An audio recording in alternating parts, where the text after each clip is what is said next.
les trucs de filles, c'est plutôt rose, plutôt vif, alors que les trucs de garçons, c'est plutôt bleu. Les garçons, ils savent pas comment on s'occupe des bébés. Le papa, lui, il va au travail et il gagne des sous. Les jeux de garçons, c'est le foot. Ils jouent au pistolet. Et les jeux de filles, c'est la dinette. Les garçons, c'est par exemple, on des figurines de super-héros. Un château, il est rose. Et bah, c'est pour les filles. Des poupées, des berceaux et du rose, beaucoup de rose pour les petites filles, des voitures et des jeux d'aventure pour les petits garçons. Voilà des clivages qui perdurent dans les mœurs. Spontanément, nous, on va plus favoriser le jeu de la poupée avec la fille et le jeu des voitures avec les garçons. Et c'est vrai que pendant des siècles, et encore aujourd'hui, c'est majoritairement les mères qui s'occupent des bébés. Donc c'est normal que la petite fille va s'identifier aux parents de même sexe et réclamer un bébé. Pendant longtemps, c'était que les pères qui conduisaient les voitures, donc le garçon va demander la voiture. Maintenant, les choses évoluent. En tant que parent, il faut toujours proposer des choses à l'enfant qu'il ne réclame pas forcément. On lui donne ce qu'il réclame, mais on lui propose aussi autre chose. Sortir du stéréotype fille-garçon semblerait être la solution, mais qu'en pensent les parents ?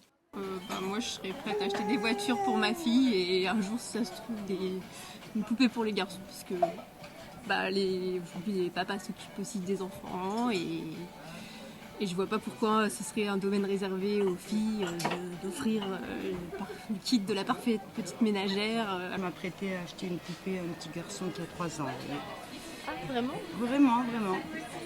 Et vous pensez que ses parents, c'est quelque chose qui ne le choquera pas ? Je pense que ses parents sont assez évolués pour que ça ne les choque pas. Si les parents sont prêts à survoler les codes établis, les enseignes de jouets font-ils aussi l'effort de la mixité ? Pour les filles, oui, il y a tout ce qui est plus rose, c'est certain, en mignonnerie, en fait, des petites choses. Et après, les garçons, oui, ça va être tout ce qui est, bien entendu, voiture, etc., ou gadgets. Mais en tout cas, ça peut être aussi très mix sur des choses où les gens disent non, j'ai pas envie de rose et je pars sur du mint de plus en plus. En tant que femme, j'essaye déjà de ne pas genrer parce que j'adore le rose, mais j'aime très bien aussi le bleu, donc j'essaye d'écarter ces choses-là, que le rose ne veut pas dire fille. Après, il y a toujours des gens un peu de vieille école qui nous demandent, vous savez pas, des choses avec des voitures ou des choses comme ça. Une mentalité pourtant bien présente aujourd'hui chez les enfants. Moi, je voudrais des peluches, histoire bourse et des LOL surprises. Pas de poupée ? Ah si, des poupées. Et des voitures ? Des petites voitures, non ? Non. Barbie à poupée, un Transformers D'accord. Ok. et un circuit de course. Moi je préfère les Lego. Lego Star Wars ou les Mécanos. Kit pour faire des bracelets, des choses comme ça. Avant ça j'aimais bien, mais maintenant. T'aimais bien quand t'étais petit ? Les bracelets où on devait. Oui. Que tu devais faire bracelets en toi-même ? élastique, oui. Je voudrais un drone télécommandé et le nouveau Nerf qui vient juste de sortir. Et donc t'es pas trop poupée, etc. Mais c'est pas ton délire. Non, c'est pas mon délire. Pas de surprise donc, la nouvelle génération marche dans les pas des idées reçues, un mode de consommation qui détermine la technique marketing des grands magasins. On s'est rendu compte surtout auprès de nos clients et de nos consommateurs que il y a autant de garçons que de filles qui sont demandeurs auprès de leurs parents ou du Père Noël de dinettes, comme de poupées, comme d'accessoires de bricolage.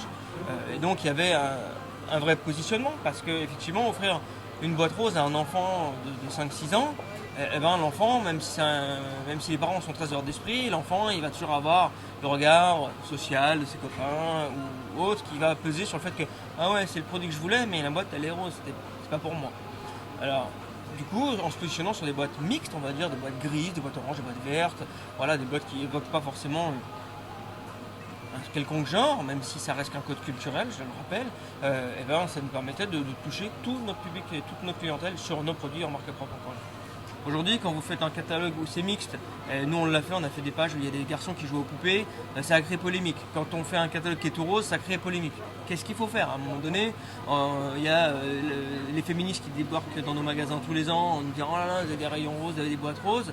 Et vous avez des clients qui disent « Bah oui, mais nous, ça ne nous dérange pas les boîtes roses ». Donc à un moment, vous savez, nous on est toujours dans ce marché du retail. Et je pense que c'est un problème qui touche vraiment la culture des parents qui se disent « Ah là là, on en a marre des boîtes roses ». Mais finalement, en fait, une petite fille, elle est peut-être aussi contente d'avoir une boîte rose roses, et peut-être qu'une boîte verte, ça l'amuse moins. En fait, j'ai surtout envie de vous dire, on arrêtera de vendre des boîtes roses le jour où les clients arrêteront d'en acheter.